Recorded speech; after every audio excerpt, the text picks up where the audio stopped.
नमस्कार, मैं डॉक्टर अशोक शर्मा। आज एक बहुत ही इम्पोर्टेंट टॉपिक आपके साथ डिस्कस करूंगा, जिसका स्टूडेंट की लाइफ में और ड्यूरिंग एग्ज़ाम या किसी कॉम्पिटिटिव एग्ज़ाम की तैयारी में बहुत बड़ा रोल रहता है, और वो है हमारे घर में पढ़ाई के माहौल का होना।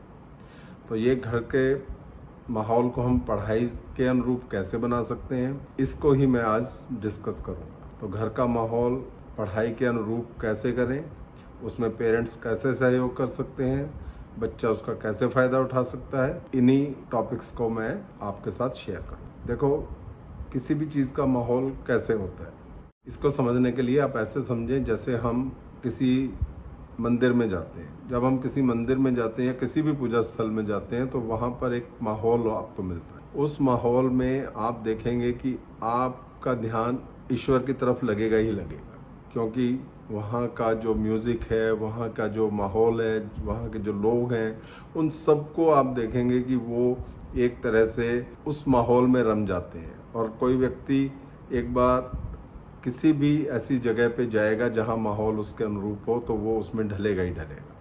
इसी तरह से मान लीजिए आप कोई मैच देखने जाते हैं, तो जैसे ही आप स्टेडियम में घुसते हैं आपका एक माहौल बनता है। वहाँ पे एक मैच चल रहा है, जो दर्शक हैं वो चिल्ला रहे हैं, वो हर एक अच्छी जो परफॉर्मेंस है उस पर तालियां बजाते हैं, नाचते हैं, जीत पे खुश होते हैं। तो ये माहौल है। अगर माहौल नहीं होगा, आप जैसे कोविड के टाइम में मैचेस होते थे, खाली स्टेडियम पड़े होते थे, तो आप खुद देख लो वो कितना ग्लूमी माहौल होता था, उसमें कोई पॉजिटिविटी आपको मिलती नहीं। उसी तरह से अगर एग्ज़ाम है तो हमारे घर में एग्ज़ाम का माहौल होना चाहिए। अब घर में हम माहौल कैसे बना सकते हैं?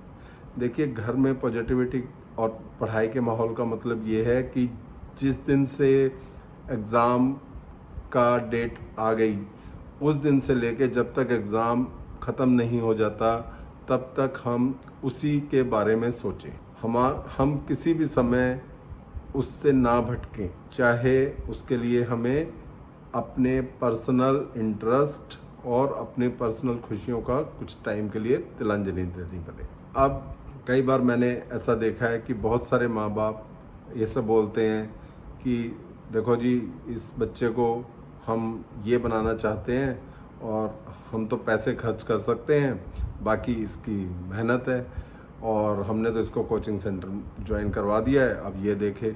और ख़ुद वो कोई भी एक्टिविटी, कोई पार्टी नहीं छोड़ते, कहीं घूमना फिरना नहीं छोड़ते, और सारी अपेक्षा बच्चे से करेंगे, और ना ही वो बच्चे की पढ़ाई में इंटरेस्ट लेते हैं कि वो क्या कर रहा है, क्या कितनी मेहनत उसको करनी चाहिए और क्या वो उतनी कर पा रहा है या नहीं। इस बात से उन्हें कोई लेना देना नहीं होता। लेकिन जिस दिन रिज़ल्ट आता है उस दिन वो सारी कमियां लेकर बैठ जाते हैं कि इसे ये करना चाहिए था, इसे वो करना चाहिए। देखिए, ऐसा बिल्कुल नहीं है कि सिर्फ आप सोचें कि आपने एक कोचिंग सेंटर ज्वाइन करवा दिया, पैसे खर्च कर दिए, कोई ट्यूशन रख दी, उससे नहीं बनेगा। आपको पूरा घर में माहौल रखना पड़ेगा। इसके लिए एक यूनिट की तरह आपको काम करना पड़ेगा। अगर मैं अपना पर्सनल एग्जांपल दूं, तो जब मेरे बच्चों के कॉम्पिटिटिव एग्ज़ाम्स होते थे, तो अगर बच्चा रात को 2 बजे तक उठा हुआ है तो हम भी रात को 2 बजे तक उठे होते थे, क्योंकि इस दौरान बच्चे बहुत बारी हताश हो जाते हैं, बहुत बार वो मेंटली डिस्टर्ब हो जाते हैं, उन्हें लगता है कि शायद वो सफल नहीं हो पाएंगे। उस टाइम हम एज ए पेरेंट्स अपने बच्चों का हौसला बढ़ा सकते हैं, उनसे बात कर सकते हैं, उनके लिए कुछ खाने पीने को दे सकते हैं और उनको सांत्वना दे सकते हैं। ये छोटी बात है, मगर बहुत बड़ा रोल ये फाइनल आउटकम में इसका रोल रहता है। इसके अलावा जब तक कोई बहुत ही ज़रूरी काम ना हो, तब तक आप हर एक फंक्शन को अवॉइड करिए, क्योंकि और बच्चे को तो बिल्कुल ना लेके जाएं। लेकिन अगर बच्चा घर में अकेला रहता है और उसको आपकी ज़रूरत है, तो आप भी उस फंक्शन में ना जाएं। इतनी समझदारी सब लोग रखते हैं, सबको ये पता रहता है कि बच्चे का एग्ज़ाम है, तो वो उसको अवॉइड कर सकते हैं, जब तक वो निहायत ज़रूरी ना हो या बहुत क्लोज रिलेशन में ना हो।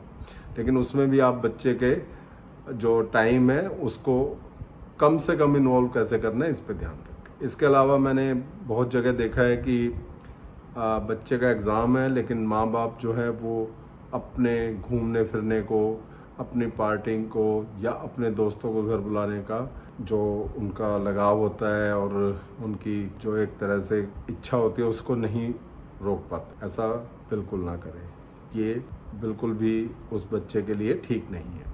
अगर आप पढ़े लिखे हैं तो खुद भी जो सफल विद्यार्थी हैं उनके इंटरव्यू सुन सकते हैं यूट्यूब पर, अपने किसी जानकार से बात कर सकते हैं, आप अपने बच्चे की कैसे हेल्प कर सकते हैं इस पर ध्यान दें। इसके अलावा अगर घर में कोई कलह रहती है या आपसी कोई मनमुटाव रहता है तो कृपया करके इन दिनों में उस चीज़ को बिल्कुल एक साइड में कर, इसको कभी बाद में एग्ज़ाम के बाद में देख लेना।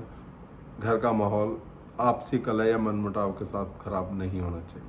इसके अलावा घर में जो भोजन है वो बिल्कुल पौष्टिक भोजन बनना चाहिए, घर का ही खाना खाएं सब, बाहर की चीज़ों से परहेज़ करें, क्योंकि कई बार हम अपने स्वाद के लिए बाहर की चीज़ें ले आते हैं। अब घर में चीज़ आएगी तो बच्चा तो खाएगा, लेकिन वो खाने से अगर वो बीमार पड़ता है या उसका 2 दिन भी वेस्ट होते हैं तो वो फाइनल आउटकम में काफ़ी बड़ा रोल इसका भी हो जाता है। तो देखो, ये सब बातों का अगर आप ध्यान रखेंगे तो आप पाएंगे कि आप पेरेंट्स होते हुए भी एक टीम वर्क की तरह बच्चे के साथ लगे रहे, और इसमें जो आपको आपके बच्चे के सफल होने पे खुशी मिलेगी उसका कोई मोल नहीं। इसके अलावा अपना प्लान बी, प्लान सी ये तैयार रखें, क्योंकि कॉम्पिटिटिव वर्ल्ड में कुछ भी सर्टेन नहीं होता।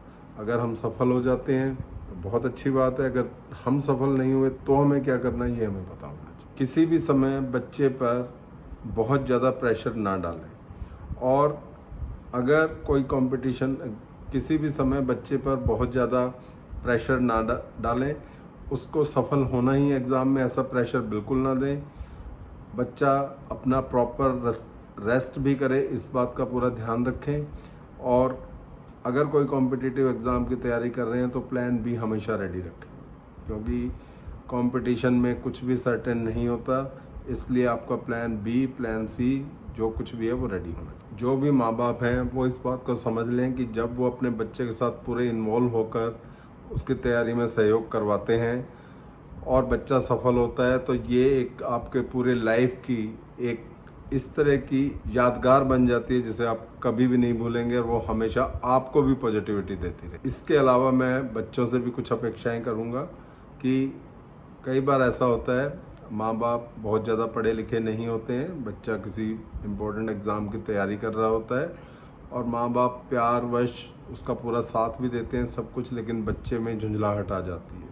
उसे लगता है कि जो मेरे माँ बाप हैं वो समझ नहीं पा रहे हैं मैं क्या कह रहा हूँ या क्या नहीं। तो मैं पहले भी एक वीडियो में ये बात बोल चुका हूँ, मैं अब भी कहूँगा, आपके माँ बाप से ज़्यादा बड़ा हितैषी आपका कोई नहीं है। उनकी बातों पे झुंझलाएं नहीं, उनको आराम से समझा दें और उनकी प्रेजेंस का मजा लें। अगर आप इन सब बातों का ध्यान रखेंगे तो आप निश्चय ही जो आपके घर का माहौल है वो एक खुशनुमा और पॉजिटिव रहेगा, और इसका आपके एग्ज़ाम के आउटकम पे बहुत बड़ा फ़र्क पड़ेगा। उम्मीद है ये वीडियो आपका कुछ मार्गदर्शन करने में सफल रही होगी। Thank you.